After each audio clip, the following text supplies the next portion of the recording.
Erradicar la corrupción y la impunidad será la misión principal del nuevo gobierno.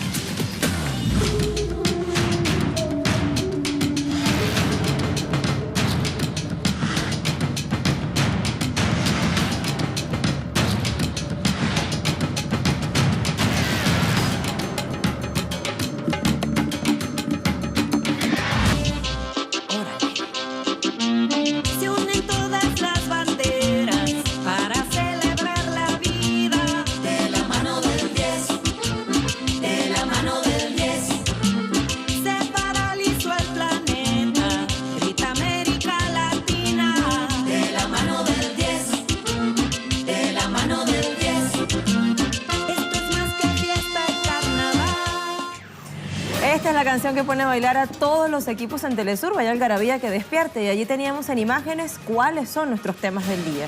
Y sin más, para comenzar, vamos a revisar cuál es el interrogante de esta jornada. A través de @LuciaTelesur, mi cuenta en Twitter, hemos publicado, según resultados preliminares, el candidato nacionalista Andrés Manuel López Obrador, su usuario en Twitter es ese, @LópezObrador_, será el nuevo presidente de México durante el próximo sexenio constitucional. A su juicio, ¿a qué se ha debido esta victoria inédita y tan contundente? ¿Y qué panorama se abre para México de aquí en lo adelante? Opine en Temas del Día, en Temas Telesur, ese es nuestro usuario en Twitter. Allí está una de las lindas fotografías que se captaban el día de ayer. Vamos a comenzar entonces a desarrollar, recuerde participar, nuestras cuentas de Twitter, @TelesurTV, @LuciaTelesur y @TemasTelesur. Empecemos entonces con nuestro primer tema, López Obrador. AMLO, también conocido así, es el candidato ganador en estos comicios tan importantes e históricos para este país del norte de nuestro continente. Según resultados preliminares, ha vencido con más de 53 puntos porcentuales, una diferencia sobre su segundo contendor o sobre el segundo más votado de mínimo 30 puntos. No obstante, todavía se esperan resultados oficiales, esos que tiene que anunciar en su momento el Instituto Nacional Electoral. Y todo esto se da en un contexto de denuncias de posible fraude, de falta de papeletas o de papeletas insuficientes en algunos centros de votación, sobre todo donde se habilitan las casillas especiales. ¿Podrían cambiar los resultados que hasta ahora parecen irreversibles? Entérese aquí en nuestro primer tema del día. Vamos entonces a revisar lo que ocurría la víspera. Millones de simpatizantes han salido a las calles en distintas localidades a celebrar esto que desde ya se denomina sin titubeo victoria del candidato de la coalición política Juntos Haremos Historia. Por ejemplo, en este lugar tan emblemático, tan icónico del centro histórico capitalino, el Zócalo de Ciudad de México, fue el escenario en el cual se congregó una multitud. Allí fue recibido López Obrador por miles de seguidores que estaban aguardando por él, que estaban aguardando por su discurso en esas instalaciones desde que comenzaban a conocerse esos resultados. Y ojo que esto se conocía sobre todo por los discursos que pronunciaban sus contendores, es decir, José Antonio Meade, Ricardo Anaya y Jaime Eliodoro Rodríguez el Bronco. La corrupción no es un fenómeno cultural, sino el resultado de un régimen político en decadencia.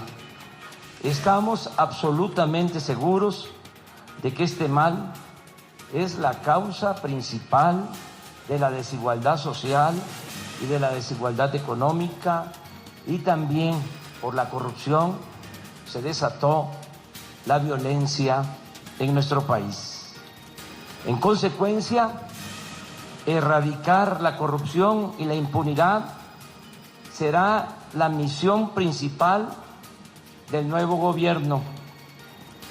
Y referíamos que anticipadamente sus contendores en esta batalla electoral tan importante reconocían su triunfo, una amplia ventaja. Algunos decían, palabras más, palabras menos, las encuestas no nos favorecieron, los números no nos dan. Así que el gran ganador de esta jornada es Andrés Manuel López Obrador. Vamos a reponer un fragmentito de cada uno de esos discursos.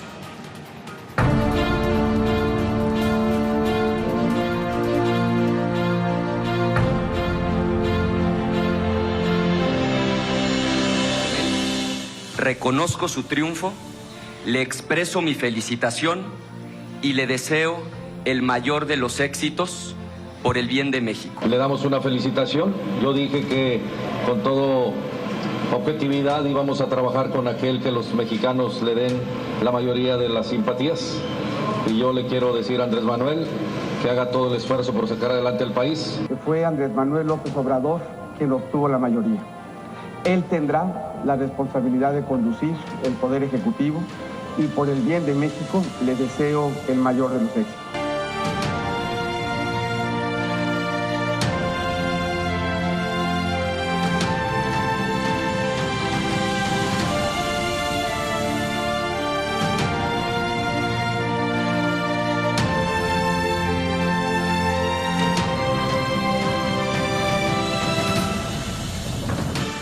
Y desde muy temprano aguardábamos por un nuevo pronunciamiento oficial de las autoridades del Instituto Nacional Electoral, ya con resultados o con tendencia irreversible, pero seguimos a la espera.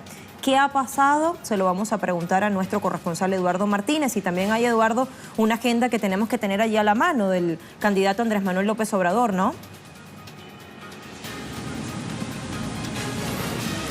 ¿Qué tal, Lucía? Un gusto saludarte, poder saludar también al auditorio de Temas del Día. Pues sí, se esperaba un pronunciamiento por parte del Instituto Nacional Electoral desde la madrugada de este lunes 2 de julio. Se tenía previsto, en el día de ayer se había anunciado a los medios de comunicación que habría un mensaje a eso de las 3 de la madrugada, otro a las 5 y uno más a las 8 de la mañana, ya con una tendencia pues más o menos contundente respecto al programa de resultados preliminares. Sin embargo, ningún pronunciamiento oficial ha sido dado por parte del consejero presidente del Instituto, Lorenzo Córdoba, ni tampoco por ninguno de los otros 11 consejeros que conforman el Consejo General de este órgano comicial. Cabe destacar, Lucía, que los consejeros el día de ayer, junto, por supuesto, liderados por Lorenzo Córdoba, dijeron ya todo lo que se tenía que decir alrededor de los resultados, con esa, con ese resultado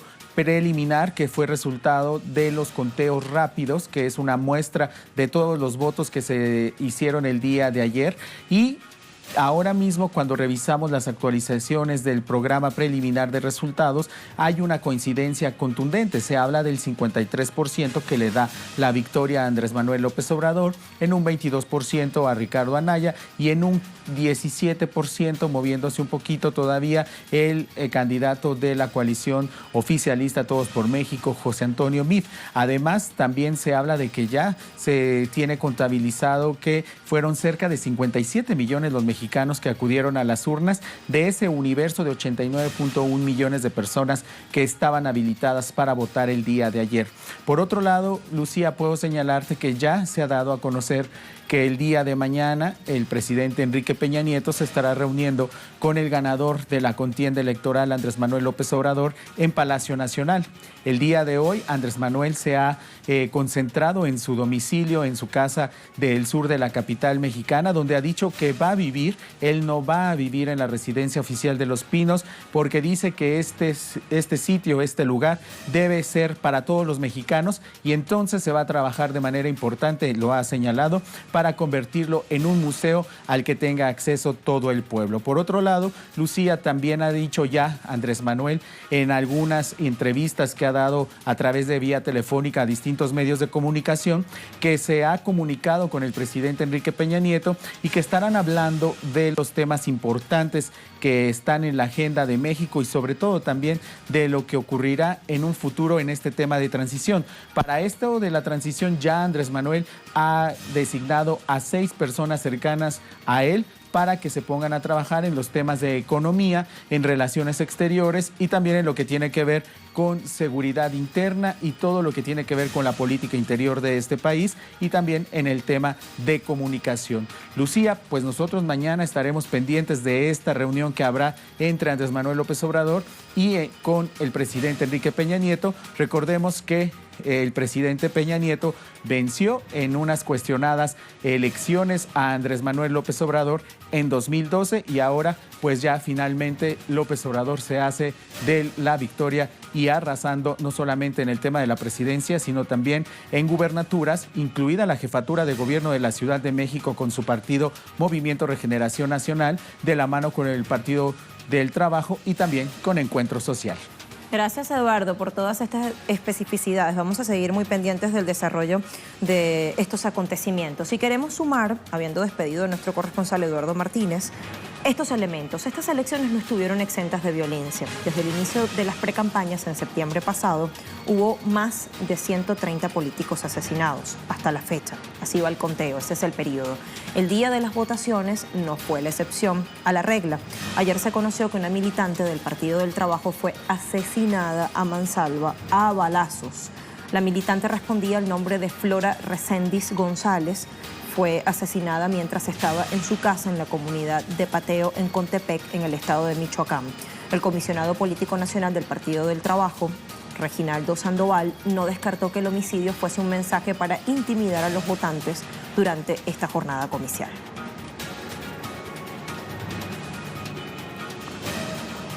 Y tras la victoria de Andrés Manuel López Obrador, han sido muchos los pronunciamientos que han llegado, pero también las felicitaciones de distintos presidentes y líderes del mundo, quienes lo han hecho a través de distintas vías. Por ejemplo, en Twitter, el primero en enviar su mensaje de felicitación fue el presidente del Estado Plurinacional de Bolivia, Evo Morales Ayma, seguido del mandatario colombiano Juan Manuel Santos. Esto en lo que respecta a nuestra región. Tenemos que sumar también al presidente de El Salvador, Salvador Sánchez Serén, al mandatario venezolano Nicolás Maduro Moros, quien enviaba inmediatamente un mensaje también a través de su cuenta oficial en la red referida, @Nicolás Maduro. Se suma también el presidente Carlos Alvarado de Costa Rica, el mandatario ecuatoriano Lenín Moreno, Miguel Díaz-Canel de Cuba, Horacio Cartes de Paraguay, también los presidentes del gobierno español, el presidente francés Emmanuel Macron, Pedro Sánchez en el caso del gobierno español. Y finalmente el presidente de Estados Unidos, Donald Trump, que era un mensaje que también llegaba y era leído como una señal muy importante durante la jornada de ayer. Y a propósito de Trump, el candidato ganador Andrés Manuel López Obrador informó que recibió una llamada del mandatario estadounidense.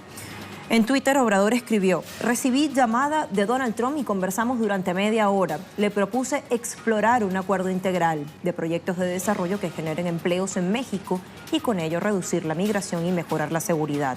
Hubo trato respetuoso y dialogarán nuestros representantes. Cerramos comillas.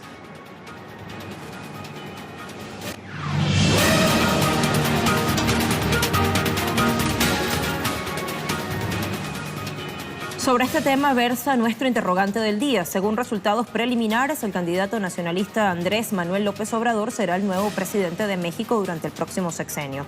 A su juicio, ¿a qué se ha debido esta victoria inédita y qué panorama se abre para México de aquí en lo adelante? Opine en @temastelesur. Escribíamos allí. Esta es nuestra pregunta. Ya vamos a estar compartiendo los pareceres, las opiniones, los comentarios de nuestra audiencia que se conecta a través de nuestras cuentas en Twitter. Y ahora vamos a revisar nuestra imagen del día, que nos lleva nada menos que hasta Tailandia. Allí hallaron con vida a 12 niños y a su entrenador de fútbol. Estaban perdidos desde hace 10 días en una cueva de la provincia de Chiang Rai, en el norte del referido país. Los niños fueron encontrados sanos y salvos en una selva de la caverna de Tam Luang Nang Mon. Fuentes del gobierno local informaron que los socorristas no procederán a la evaluación de forma inmediata, sino que permanecerán dentro de la cueva con el grupo hasta que sus integrantes estén en condiciones de recorrer los más de 3 kilómetros inundados en parte que los separan de la salida de la cueva para quedar ya finalmente en libertad. Y con esa imagen del día nos vamos a nuestra primera pausa. Ya venimos con otros temas.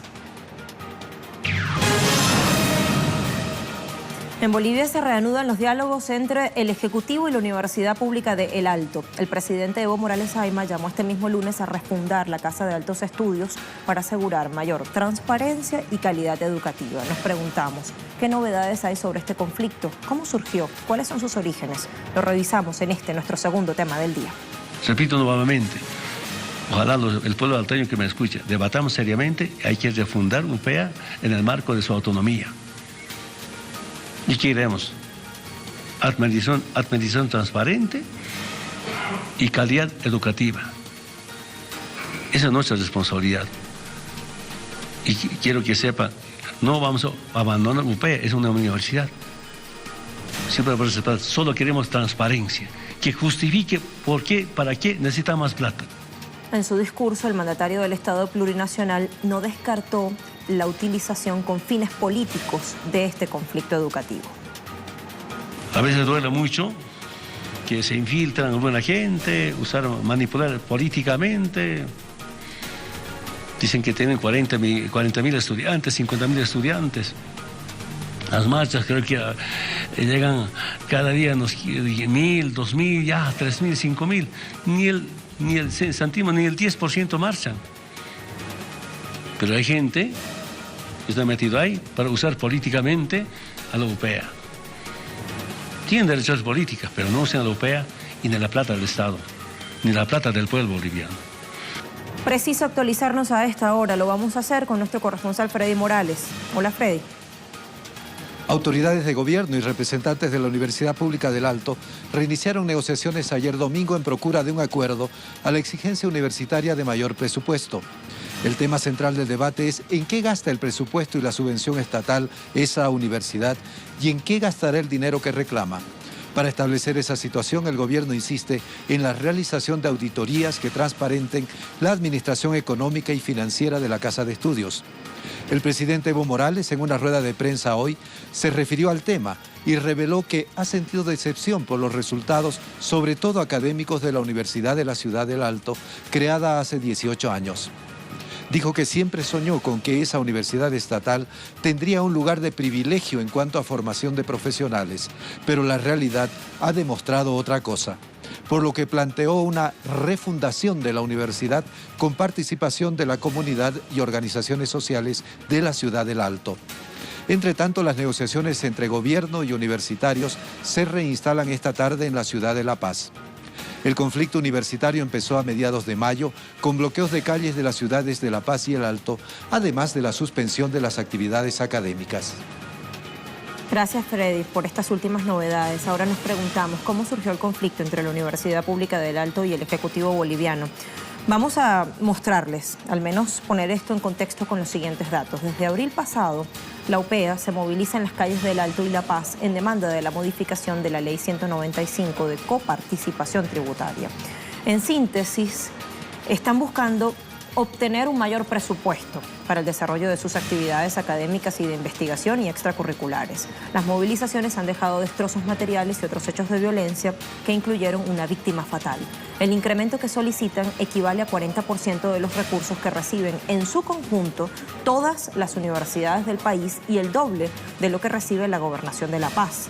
Tras una serie de idas y vueltas y múltiples ofertas, el gobierno de Evo Morales promulgó el pasado 25 de junio una ley que otorga 70 millones de bolivianos adicionales a su presupuesto.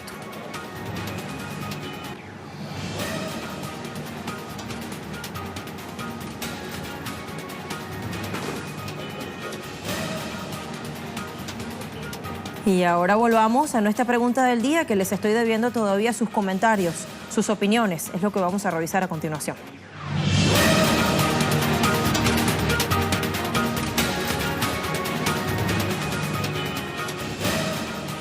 Rememoro el interrogante. Según resultados preliminares, el candidato nacionalista López Obrador será el nuevo presidente de México durante el próximo sexenio. A su juicio, ¿a qué se ha debido esta victoria inédita y qué panorama se abre para México de aquí en lo adelante? Opine en temas del día, opine en temas Telesur.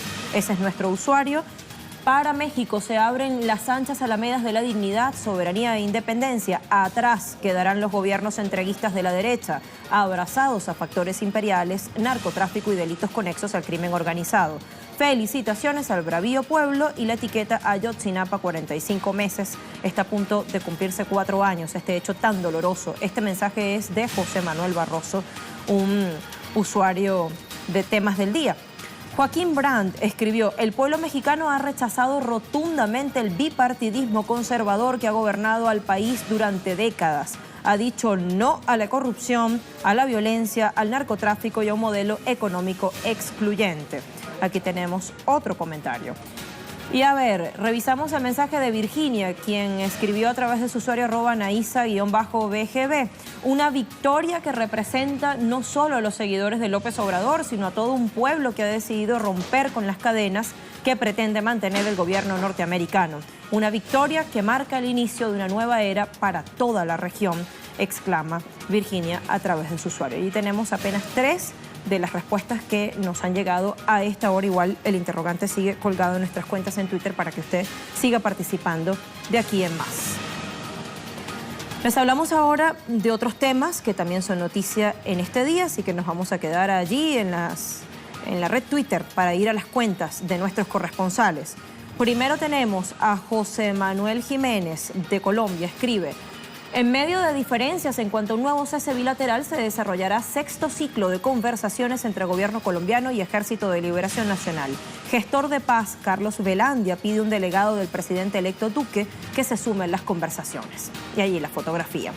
Cristian Salas, nuestro corresponsal en Ecuador, escribe: Masi Rafael se presentó este lunes 2 de julio ante el Consulado del Ecuador en Bélgica, según indica el documento, cumpliendo con la medida cautelar impuesta por la jueza de la Corte de Justicia de Ecuador, luego de vincularlo en el proceso del caso Balda. Y allí está la carta que llega desde Bruselas. Edgardo Esteban, nuestro corresponsal en Argentina, escribe: los familiares de los 44 integrantes de la tripulación del submarino Ara San Juan continúan encadenados en la Plaza de Mayo en reclamo al gobierno del presidente Mauricio Macri que continúe con la búsqueda. Y allí la fotografía de lo que está ocurriendo con los familiares de los 44 integrantes de la tripulación del Ara San Juan. Y Jofel Buyaín, desde Egipto, escribe esto que tiene que ver con Mauritania: la corrupción, el libre comercio entre las naciones del continente, así como la seguridad regional, entre otros temas de interés, centró los debates de los jefes de Estado y de Gobierno en la última jornada de la cumbre número 31 de la Unión Africana. De allí el emblema de la Unión Africana. Y ahora pasemos a nuestro tema en desarrollo. Nos ponemos modo mundial en nuestra casa informativa.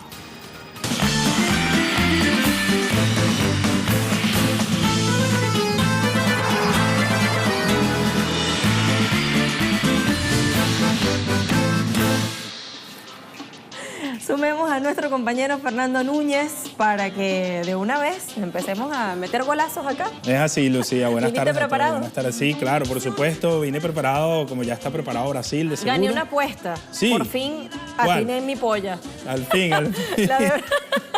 La de Brasil, claro. La de Brasil, ibas a México. Brasil. Sí. Y por fin, no te 2-0, sorprendieron. tal cual. No hubo sorpresa. Menos mal que no te sorprendieron. Bueno, los mexicanos no van a estar muy felices con esa apuesta que ganaste. Aunque quería la victoria de México, Sí, pero... se lo merecía, sí. Vamos a empezar también con nuestro segmento, con justamente la victoria de Brasil y justamente con estos tantos de Neymar y de Roberto Firmino, quienes hicieron lo suficiente para que Brasil derrotara a México en el Cosmos Arena de la ciudad de Samara en el partido correspondiente a los octavos de final. Brasil había salido con todo en el segundo tiempo, al 51 abrió el marcador con una gran jugada de William que Neymar definió con el arco vacío allí barriéndose. Roberto Firmino aumentó el marcador ya por el 88 cuando México estaba volcado en búsqueda de la igualdad y así ganó 2-0 este compromiso, dejó por fuera a la selección de México que guerrió con todo pero no logró avanzar hacia los cuartos de final. Y en el otro cotejo allí precisamente Bélgica sumó de forma agónica esta victoria, selló su pase ante Japón en el tiempo agregado, Lucía, de una manera un tanto, como lo dijimos, agónica. Japón de hecho se merecía también ese partido, lo luchó, lo peleó, pero finalmente el cuadro nipón logró entonces, bueno, terminó perdiendo. Se había ido arriba los japoneses al arranque de la segunda mitad, allí precisamente con el gol lo veíamos del japonés, precisamente como ya lo decíamos. En tanto, lamentablemente, no pudieron mantener el marcador, mientras que los goles de Bélgica llegaron de la mano de Fellaini y precisamente terminó de sellar esa goleada 3-2 ante Japón para sellar su avance a los cuartos de final.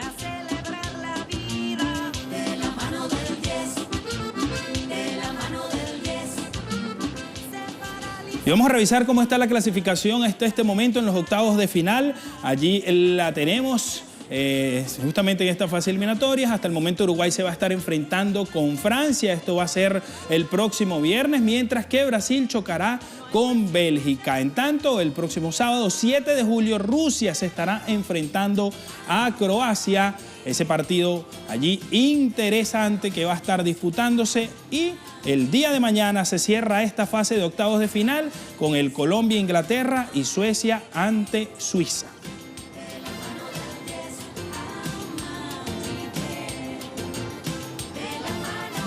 Y hablando precisamente de Colombia ante Inglaterra, este partido va a estar muy duro. Lucía, esperemos lo mejor, por supuesto. ¿James está listo? Aún no está, totalmente recuperado. Sabemos que salió afectado de una rodilla en el último partido ante Senegal. Sin embargo, el profe Pekerman ya mañana estará dando las alineaciones correspondientes. Esperemos que pueda estar listo, igualmente que Falcao, que sin duda alguna son unas piezas claves para este partido. Bien, como ya lo decíamos, la selección Colombia está preparando así su duelo ante Inglaterra, con la principal duda, como lo decíamos, de James Rodríguez. Ya lo decíamos, Colombia en este Mundial de Rusia no la ha tenido fácil y se metió en octavos de final gracias a esa victoria difícil ante Senegal por la mínima en el último duelo de su grupo. Los sudamericanos tienen un buen registro y de la mano del profe José Pekerman no han perdido contra selecciones europeas. Importante dato ese.